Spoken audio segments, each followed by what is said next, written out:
दोस्तों हम सबको यहाँ पे एक बात याद रखनी चाहिए कि जब मार्वल फेज 5 की अनाउंसमेंट हुई थी तो उसमें फैंटास्टिक फोर भी थी, लेकिन यहाँ पे उसकी ज़्यादा कुछ बात ही नहीं हो रही है। तो यहाँ पे फाइनली काफ़ी महीनों बाद फैंटास्टिक फोर की एक नहीं बल्कि कई अपडेट आई है जो आज हम लोग समझने की कोशिश करेंगे।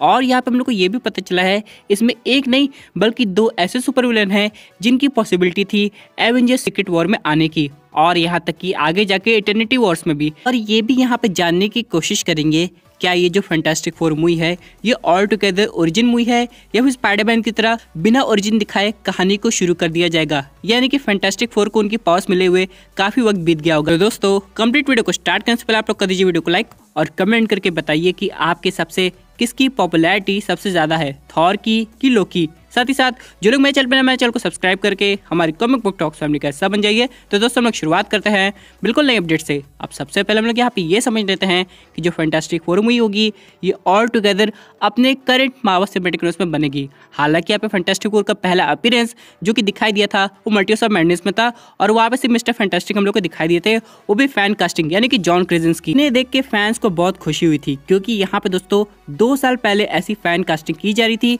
कि अगर जॉन क्रेजेंस्की मिस्टर फैंटास्टिक बनते तो वो कैसे लगते, और यहाँ पे केविन फेगी ने उनके सपने को सच्चाई में बदल दिया था। लेकिन हालांकि यहाँ पे केविन फेगी का ये कहना है कि भले जॉन क्रेजेंस्की हम लोग को अर्थ 838 के मिस्टर फैंटास्टिक के रूप में दिखाई दिए हैं, लेकिन यहाँ पे ये बात का बिल्कुल भी ये मतलब नहीं है कि वो अपने करंट मार्वल सिनेमैटिक यूनिवर्स में भी वही रहेंगे। यानी दोस्तों यहाँ पे कास्टिंग पूरी तरह बदली जा चुकी है और यहाँ पे हम लोग को ऑल टुगेदर एक नई कास्टिंग देखने को मिलेगी। हालांकि यहाँ पे कहा जा रहा है कि सिल्वर सर्फर का भी एक्टिव इन्वॉल्वमेंट होगा, लेकिन उससे पहले हम लोग को वो दिखाई देगा मार्वल स्टूडियोज की स्पेशल प्रेजेंटेशन में, और यहाँ पे दोस्तों उसके बाद ही हम लोग को फैंटास्टिक फोर मूवी देखने को मिलेगी। लेकिन सवाल ये आता है कि आखिरकार सिल्वर सर्फर क्यों आ रहा है। तो जाहिर सी बात है दोस्तों, अगर वो आएगा तो उसके पीछे आराम से तैरते हुए गैलेक्टस भी आएगा, क्योंकि आखिरकार भाई इतने समय बाद उसे भूख लगी होगी और उसे खाने में उसे अपनी फेवरेट डिश चाहिए जो कि है भाई प्लैनेट अर्थ।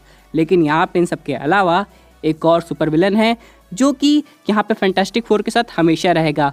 उसके बिना तो ये मूवी ऑलमोस्ट हम लोग को इनकम्प्लीट दिखाई देती है, जो कि है अपने डॉक्टर डूम। हालांकि दोस्तों हम लोग ने 3 फैंटास्टिक फोर मूवी देखी है, पहली पार्ट 1, पार्ट 2 जहाँ पे सिल्वर सर्फर भी था और गैलेक्टस को बादल के रूप में दिखाया गया था।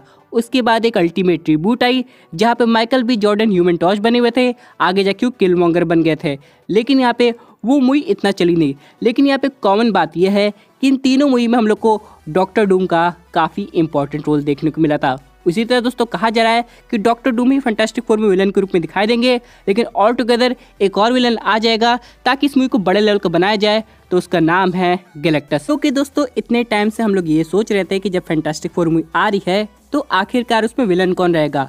कुछ लोग का मानना था कि कैंग ही रहेगा, कुछ लोग का मानना था मोडॉक रहेगा, लेकिन ये दोनों तो already Ant Man and the Wasp Quantumania में अपीयर हो गए हैं। तो यहाँ पे घूम फिर के जो चॉइस आती है वो है अपने डॉक्टर डूम के लिए। अब यहाँ पे वो एक ऐसे बीइंग है जिन्हें फैंटास्टिक फोर के साथ ही स्पेस में ताकत मिली थी, और यहाँ पे लेकिन वो गलत रास्ते पे चले गए थे। लेकिन दोस्तों यहाँ पे मैं आपको बताना चाहता हूँ कि डॉक्टर डूम जितना टोनी स्टार्क की टेक्नोलॉजी के पीछे पड़े रहते हैं, जैसे कि हम लोग को एवेंजर्स की एनिमेटेड टीवी सीरीज में देखने को मिलता है, उतना ही वो डॉक्टर स्ट्रेंज का मैजिक भी जानते हैं। यानी दोस्तों वो एक ऐसे सुपर विलन है जो टेक्नोलॉजी और मैजिक का एक परफेक्ट कॉम्बिनेशन अपने हाथों में रखते हैं। और यही नहीं दोस्तों, वो एक बार डॉक्टर स्ट्रेंज के साथ टीम अप होके मेफिस्टो से बैटल किए थे क्योंकि वो अपनी मम्मी को बचाना चाहते थे उनके कैद से। लेकिन यहाँ पे दोस्तों फैंटास्टिक फोर में आने का मतलब एक ही है कि यहाँ पे आगे जाके उनकी कहानी और डिटेल में हम लोग को एवेंजर्स सीक्रेट वॉर में देखने को मिलेगी। लेकिन आप लोग सोच रहे होंगे कि अगर डॉक्टर डूम आ रहे हैं तो गैलेक्टस का आना क्यों बनता है। तो दोस्तों मे भी यहाँ पे गैलेक्टस का एक हल्का सा केमियो होगा, उसके अलावा कुछ नहीं।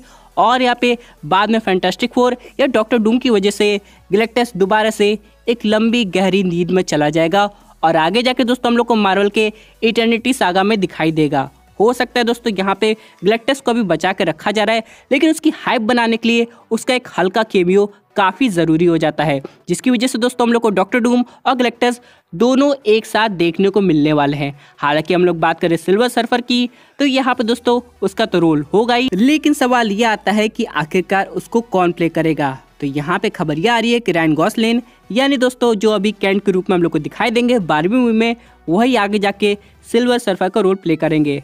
लेकिन दोस्तों अभी तक इसकी कोई कंफर्मेशन नहीं है, ये सिर्फ एक खबर है। लेकिन इन सब के अलावा एक अजीब से इससे भी ज़्यादा वियर्ड खबर ये आ रही है कि यहाँ पे गैलेक्टस का जो रोल है वो हो सकता है कियानू रीव्स करे। लेकिन दोस्तों जब भी यहाँ पे मार्वल फैंस कियानू रीव्स को देखते हैं तो उनके दिमाग में बस एक ही सुपर हीरो घूमता है, जो कि है भाई घोस्ट राइडर। और हालांकि दोनों को बाइक चलाना बेहद पसंद है, चाहे हम लोग बात करें कियानू रीव्स की, चाहे हम लोग बात करें यहाँ पे जॉनी ब्लेज की। तो यहाँ पे सवाल ये आता है कि कियानू रीव्स को गैलेक्टस का रोल देना क्या एक सही कास्टिंग डिसीजन होगा कि नहीं। क्योंकि दोस्तों अगर हम लोग बात करें इनकी, तो इन्हें हम लोग ने देखा है मैट्रिक्स में, जॉन विक में, और यहाँ पे जब भी हम लोग को दिखाई दिए हमेशा एक्शन के रूप में। लेकिन दोस्तों अगर हम लोग बात करें गैलेक्टस की, तो भले वो एक पावरफुल सुपर विलन है, लेकिन उसका एक्शन ऑलमोस्ट हम लोग को ना के बराबर दिखाई देगा, क्योंकि वो कॉस्मिक बीइंग के अलावा सिर्फ प्लैनेट कंज्यूम करता है और यहाँ पे वो हाथ पैर कम चलाता है। तो मेरे हिसाब से दोस्तों अगर हम लोग बात करें फैन कास्टिंग की, तो कियानू रीव्स पे घोस्ट राइडर का रोल बिल्कुल परफेक्टली सूट करता है। और यहाँ पे जैसे कि पहले भी बताया गया था, मार्वल स्टूडियोज ना सिर्फ एक बार बल्कि कई बार उनके पास अप्रोच किए थे अलग मार्वल रोल्स के लिए, लेकिन अभी तक उनको कोई रोल सूट नहीं किया सिवाय घोस्ट राइडर के। और अब समय आ गया है कि जब वो करंट सिनेमैटिक यूनिवर्स में आए। हालांकि एजेंट्स ऑफ द शील्ड में हम लोग को घोस्ट राइडर दिखाया गया है, लेकिन वो ऑल टुगेदर एक अलग कहानी बन जाती है। लेकिन चलिए हम लोग बात करते हैं अगले इंपॉर्टेंट पॉइंट की। क्या ये मूवी एक ओरिजिन स्टोरी होगी, जहाँ पे बताया जाएगा कि सब Fantastic Four including Victor von Doom को कैसे अपनी ताकत मिली। तो दोस्तों मेरे हिसाब से यहाँ पे ऐसा नहीं होने वाला, बल्कि यहाँ पे फैंटास्टिक फोर को ऐसे दिखाया जाएगा जैसे कि उनकी टाइमलाइन में काफी समय बीत गया है, यानी वो काफी लंबे टाइम से फैंटास्टिक फोर का रोल निभा रहे हैं। और यहाँ पे ये देखना पड़ेगा कि आखिरकार वो कब से बने हुए हैं। लेकिन इन सब के अलावा यहाँ पे बात करें तो सुनने में ये आ रहा है कि फैंटास्टिक फोर ऑलमोस्ट पास्ट में बनेगी, ना कि करंट टाइमलाइन में। अब इसे जस्टिफाई कैसे किया जाएगा? क्या ये हैंक पिम के साथ वर्क कर चुके हैं? क्या इसका हिंट हम लोग को क्वांटम मीनिया में देखने को मिलेगा? इसके लिए तो हम लोग को थोड़ा और इंतजार करना पड़ेगा।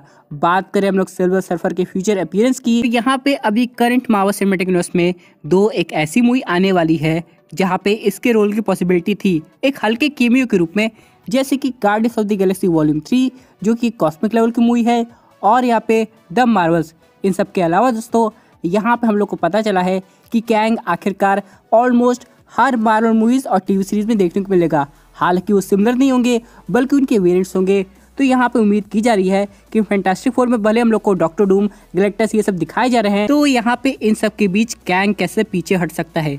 यानी दोस्तों हम लोग को कैंग के वेरिएंट का भी एक इम्पॉर्टेंट रोल देखने को मिल सकता है।